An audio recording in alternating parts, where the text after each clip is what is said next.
Well, now, Dame Judy, obviously one of our finest actors. And I think the performing bug bit early on.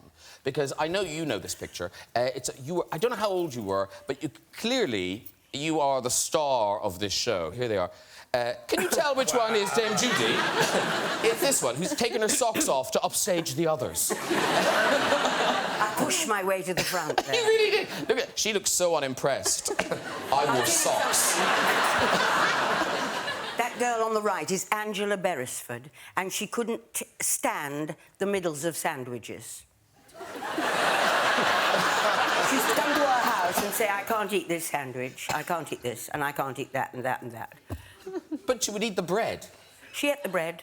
OK. Perhaps you should make her a bread sandwich. Right. I should have thought of it, didn't I, earlier? Just give her a loaf. I like this one at the end, who just didn't get the memo about the costume at all. Her mother hated her. Go in that, you'll be fine. Now, Kristen, we've also got a picture of you. I don't know if you're a young performer in this, but you are quite young. Now... Oh, man. OK, can I explain? The sun'll come out. Exactly. I was obsessed with Annie. Yeah. I got perms a lot. You clearly did. Oh, when I was a kid, and I also discovered sun-in, which, you know, is supposed to make your hair blonde, but when you have brown hair, it turns it red. Great. That's very cute. Was this around the time that you decided to pass yourself off as a musician? Yeah, my dad played the guitar, and I would take the guitar out of the case, and I would walk around my neighborhood with the case because I wanted people to think that I played the guitar. And I would just, like, walk and just, like, look at people and be like, oh, you know, and I would just carry it around. But you kept things in it, didn't you? It was so... yes.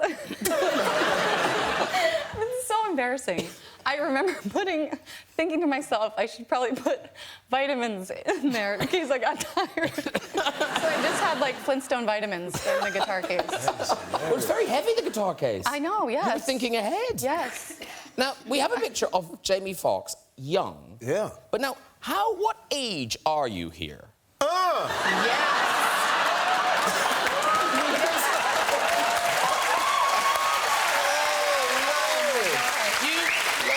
You look 47. We got the same kind of hair right there. Bro, that's the Jerry curl right there. I was 18 right there. I was 18 years old. Now, is that a backdrop to make it look like there's brick back there? You know what? No, I think that's real brick. Oh, okay. Real brick. Real brick, baby. It's a brick house. He's shelled out for this picture. Now, if you thought Jamie Foxx looked old there, I think you were about 20.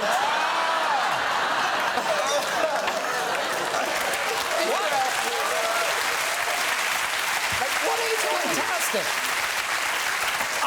I see no problem with that. Are you about 20 years old there? Yeah. What was going on in your head? I wanted to look like Magnum P.I. I actually grew a mustache in high school because I played lacrosse and I thought it would make me look more threatening. Right. That's amazing. And it didn't really. It just made me look like a porn star. A porn performer. A porn performer. That's not a porn star, is it? He was in it. He wasn't the star. He's a day player. A day player. A porn day player. He was at the other side of the pool. Away from the action. And we think of David as just a lovely man, but your first ever acting role, you were also playing a baden, a ruffian, took you to a very dark place, did it not? Describe your first role. Well, I've never seen this. Have you not? No. Oh, it's good. I think I was maybe 15 or something. It was an anti-smoking film for the Glasgow Health Board. You're excited now, aren't you? That's about as much as I remember. But I'm slightly fearful that you've got a copy. Oh, we do. Yeah. So, I don't know how much. Should we can watch it and then talk about it Yeah, afterwards, shall we? sure. Let's do that, Graham. Oh, okay, but just. I suppose the main thing we should say is you're playing the bad un. You know, you're the one. Yes, I was the one who was trying to persuade them all to smoke. wasn't I? Yes. See how much smoking David Tennant does in this. Here we go. I hope that's not your last cigarette. I'm dying for one. No, I've got plenty to take one. Don't be miserable. Give your friend one. She doesn't want one. I've already asked her. What's wrong with you? Her cigarette's no good enough or something. It's got nothing to do with that. I just don't smoke. Oh, one of them. Leave her alone. That's my pal. Sorry I spoke. Oh, beautiful. Beautiful work. Gorgeous. That, of course, was filmed during the great match shortage of 1989. Maybe it was because it was for the Glasgow Health Board. We probably weren't actually allowed. We were all underage, so we probably weren't allowed to be smoking. And what a lovely choice of wall by the director. Beautifully shot, isn't it? Yeah, it made you want to go to Glasgow, didn't it? Here's the madness. Because look at you, so young, so pretty. Keira Knightley's been in the business for, is it 22 years? Yeah. Wow. That's frightening, isn't 22 it? years. Yeah. Elaine Page has only been in it 50. I'm catching up. You really are. Yeah. Now, when you watch the bill, and I'm sure we all watched the bill all these years ago, did you notice Keira Knightley? Oh, yeah, there we go. You look exactly the same. There you go. There you go. Do you remember what you did, what the storyline was? Do you know, I do actually. I played Sheena Rose. It was still the most exciting character I've ever played because I watched the bill the whole time and I was so cool at school because I was in the bill. Sheena Rose, I stole coins, but I found like a dead body and then got traumatised by it. Of course. Yeah. So were you in many episodes or just a... I was just in one and it was great. I loved it. Yeah, you look good in it. Thanks. Yeah. Thanks. Yeah. Big green bag. Yeah, great But green then bag. big, I mean, what a big... How old were you? Were you 12 when you got the Star Wars movie? Star Wars, I was 12, yeah. That's incredible. We've got you in Star Wars. Now, you play... Hairstyle. You played Natalie Portman's double. Yes. In it. I didn't know what I was doing when I got it, because they just said that nobody gives you scripts, it's all very secret. So they just kind of kept on shoving me forward and I'd be dressed in exactly the same thing that she was dressed in, but nobody told me why.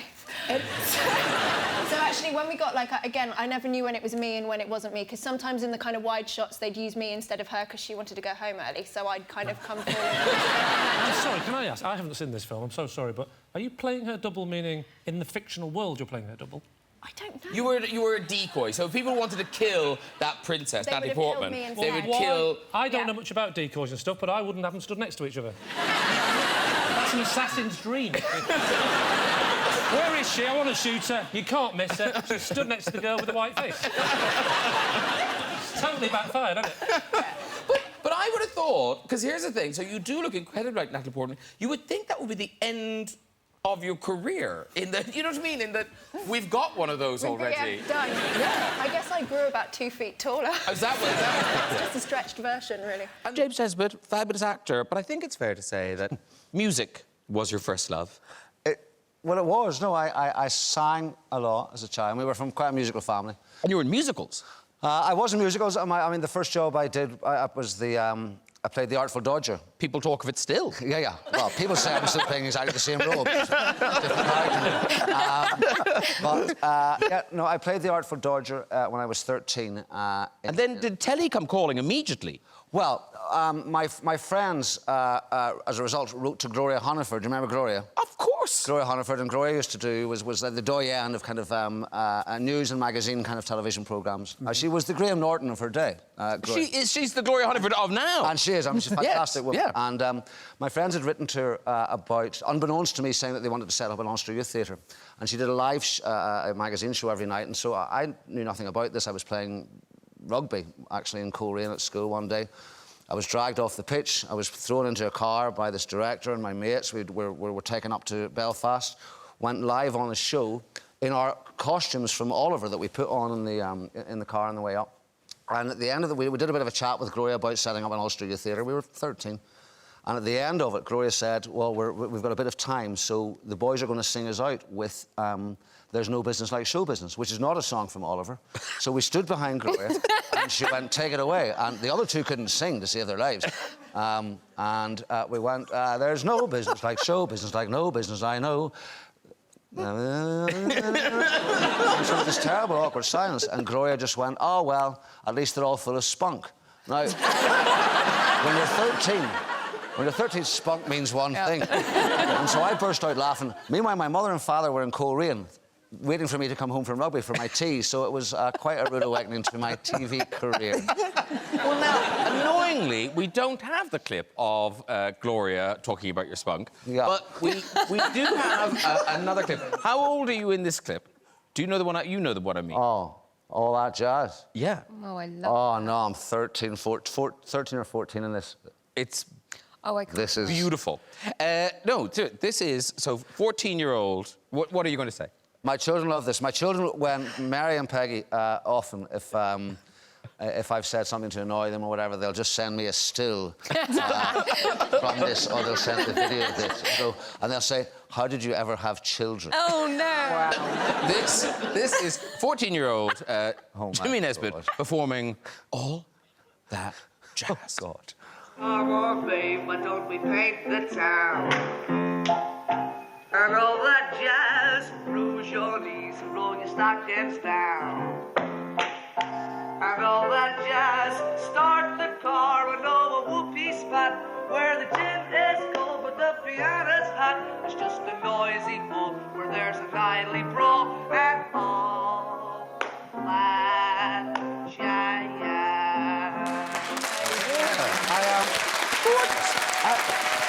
What a voice.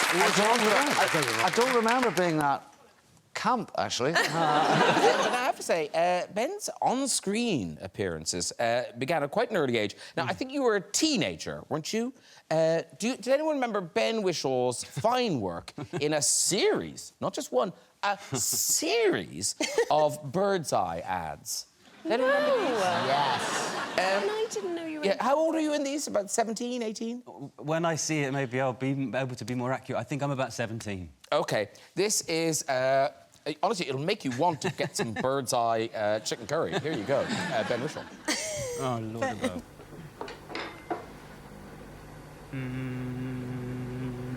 Ping. It's really nice. Where's it? Oh, it's just Bird's Eye. Chicken curry. It's really interesting. It's got herbs, spices, and 100% chicken breasts. Easy tasting, Bird's Eye, lovely. Come on! So good! That's a brilliant... That's like a thing. That's genius. I remember that day very well because they couldn't use real steam. And it had to look piping hot, this chicken curry. And the real steam, for some reason, wasn't reading.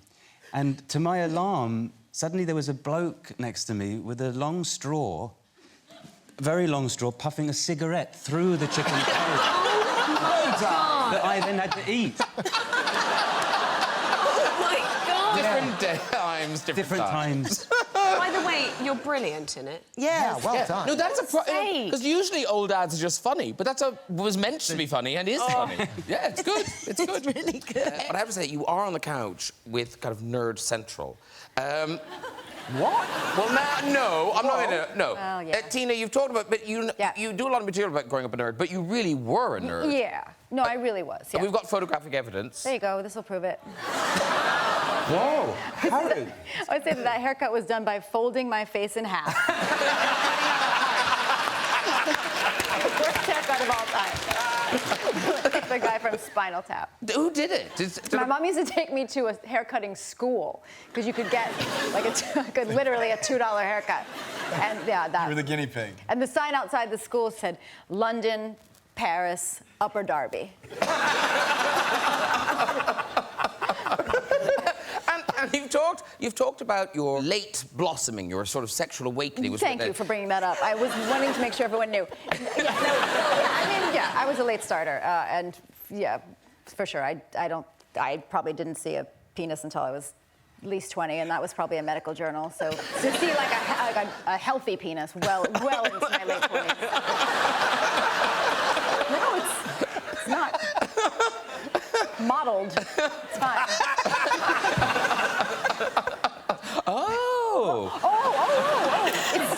horrible looking.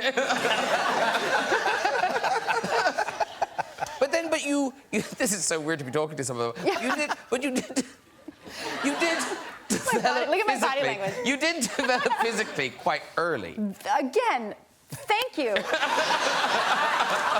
Yeah, no, I think because you must have read this in Bossy Pants. Yeah, yeah. I did. I was, you know, wearing, bless my heart, that haircut and like a bra. I remember taking my mom taking me to JCPenney and trying a bra on over my clothes in the middle of JCPenney. Thanks, Mom. And just being like, no, mommy, no. Like, no, it's like there's no turning back. Yeah, so I was probably like 10. 10? Literally at the same time, like 1980, the same time that Kurt was scaring men in the streets of St. Louis, I was like, now smash cut to a JCPenney in Philadelphia. No, mommy, no. Josh, we don't need to look for nerdy pictures of you because they're in the title sequence of your sitcom. Yeah. Here you are as a little boy. Oh, come on. That was my Elton John face. Now, this next one, you are such a high achiever. Here you are. Look at that. Yeah. What competition had you won second and third prize in? I think it was worst shell suits, wasn't it?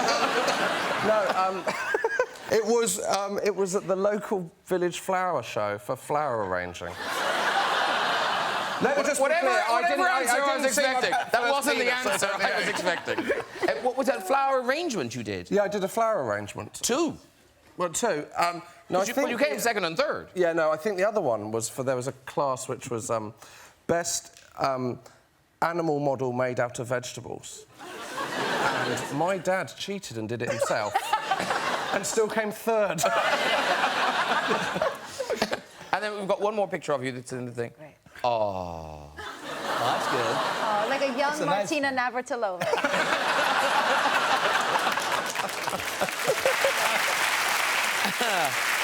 Now, you were quite a late developer as a teenager, weren't you?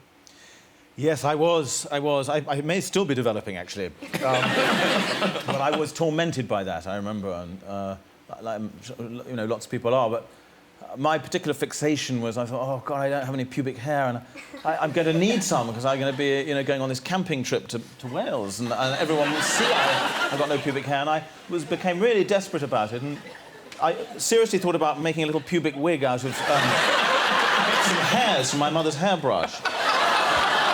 Actually, I didn't do it. I thought better of it. But I do have a friend who really did do it. But he used, interestingly, hairs from a stuffed armadillo that his uncle had brought him back from Australia.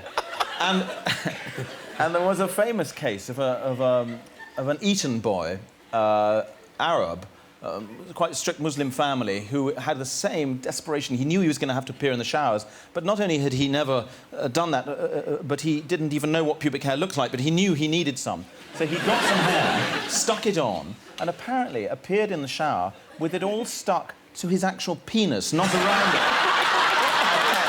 It was a sort of tiger's tail.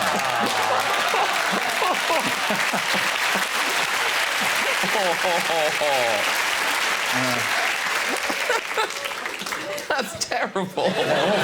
Terrible. He's never lived it down. I'd love to say his name, but I won't. You know him? All right, it was me.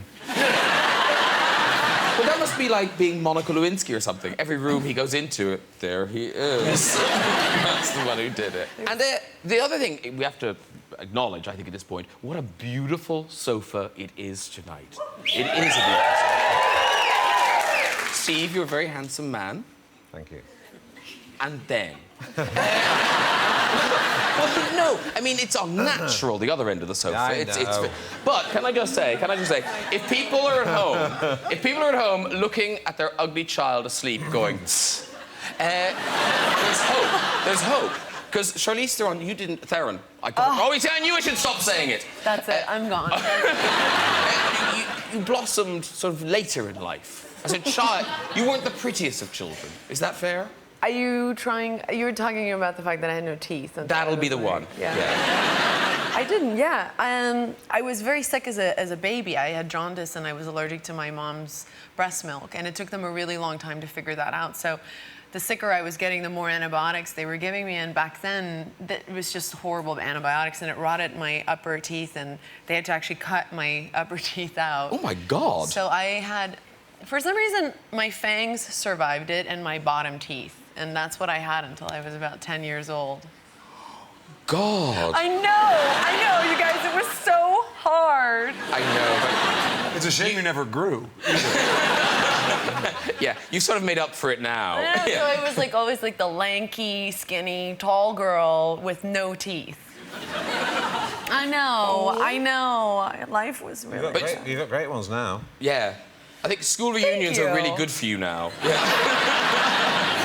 Charlize? However, how annoying. John Hamm, you've always... I mean, here's a picture of you. This is in high school. It looks like an Abercrombie & Fitch model shot. That's ridiculous. Is that your midriff? Are you wearing a Right in the middle there, yeah. crop top? Oh, yeah. You're like in a Britney Spears crop top. It was the 80s. I mean, what were you going to do? There was a required look.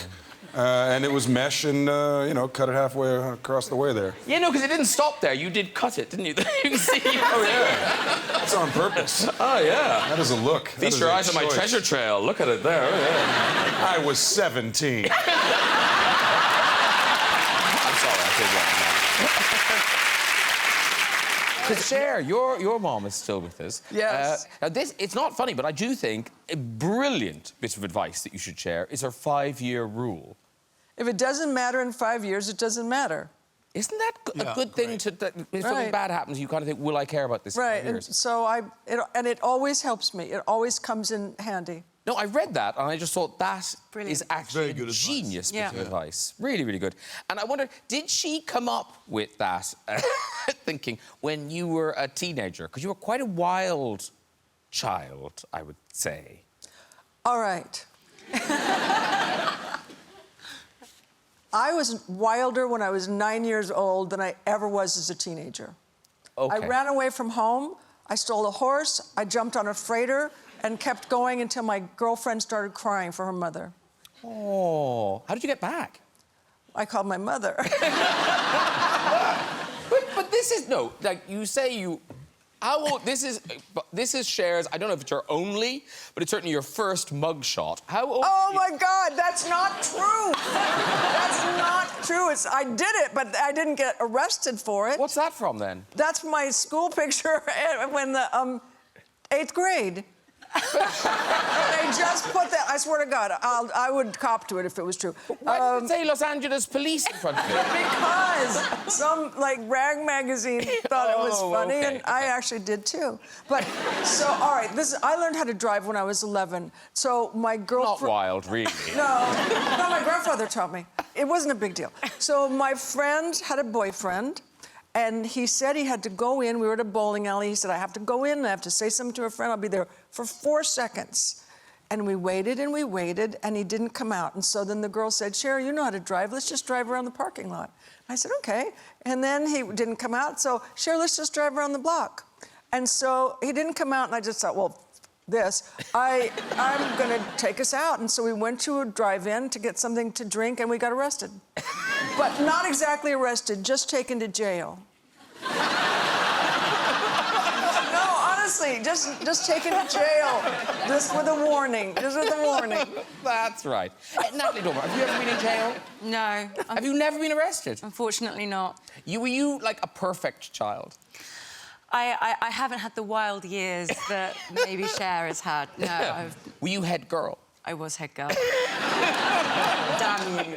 Yeah. You never know. In the next few years, I might suddenly break free, Graham. Yeah. I save it for my roles, darling. I save it for my roles. Yeah, rock out. Yeah, very good. Everyone started very young. Now, Ben, the last time you were here, we enjoyed very much your early work on Voyage of the Mimi. Yes. We're not going to show any more, Thank you. Do Google it, because it is worth seeing. Look at that slide. What's he got cooking? That is very good listening face, very good interested listening face. Yeah. Tell me more. That is. No, seriously, you really need to Google it. And Sienna, you started... Was it modelling you started? You were quite young when you started modelling. I was a short, and so No, I mean, yes, but not like proper. Not like that either. No, I just. What's improper modeling? Yeah, should we just draw a veil? I did a bit, yeah. Yes. And then, Emma, you did some extraordinary work as a child actor. I mean, take this, Meryl Streep. Oh, look at that. Oh, my God, what is that? That is genius. Is that prosthetics? That's amazing. That's the Princess and the Pea. I did a kind of Edgar G. Robinson thing where I was like, kind of a mirror, see? It's genius. It's genius. Thank you. But tonight, with La La Land in mind, we are going to focus on the early dancing career of Mr. Ryan Gosling. Oh, wow. Yeah. That makes sense. Now, makes sense that the only video you have tonight is is this. So Right. the dance troupe you were in, can you tell us about? Because apparently, young dancers they can be quite vicious. It's a cutthroat business. And I had to get out. I was on some kind of Canadian Star Search, and I somehow made it to the finals. And my main competition were these two twins who were tap dancers, and they were dancing to Phil Collins' Two Hearts. Ooh. And they had big heart-shaped bows, and they were just, they were the ones to beat. So I remember, you know, wishing them luck and going on stage, and I was getting ready to start. I was dancing the Everybody Dance Now by CNC Music Factory, of course. Yeah. And I'm getting ready to start, which is This Is How You Started. A winning dance number, if you want to know. Get out of your hands, Mike. Go ahead, go up. And I look up into the just off stage, and the two twins are standing there like the twins from The Shining. And they're just going like this. And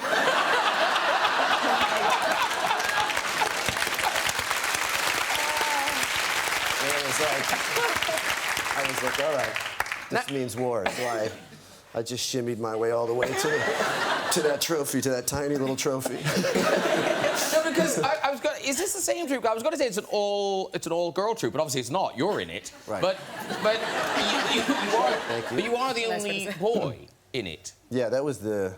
Was that the? That was the point. That was the gimmick. They let me dance there for free because I was a guy. Because if you had a guy, you would win. Oh, okay. Yeah. So are you ready to see the dance stylings? I believe you're dancing to Kathy Dennis's classic "Touch Me." Did the troupe have a name, Ryan? It was Elite Dance Studio. And how old are you in this one? Old enough to know better. Enjoy.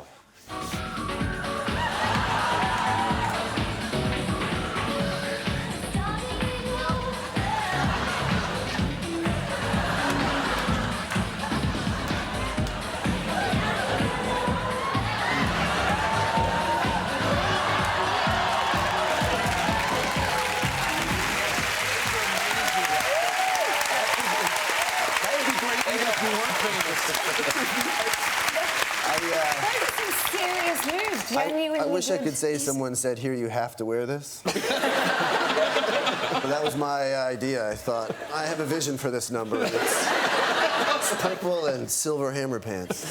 They are the silver hammer pants are. I don't think we gave gave them enough of a shot. We gave up with hammer, but I think we should have kept them going. We didn't give no. Yeah, right. They may You'll come cut back. That part out. They may come back.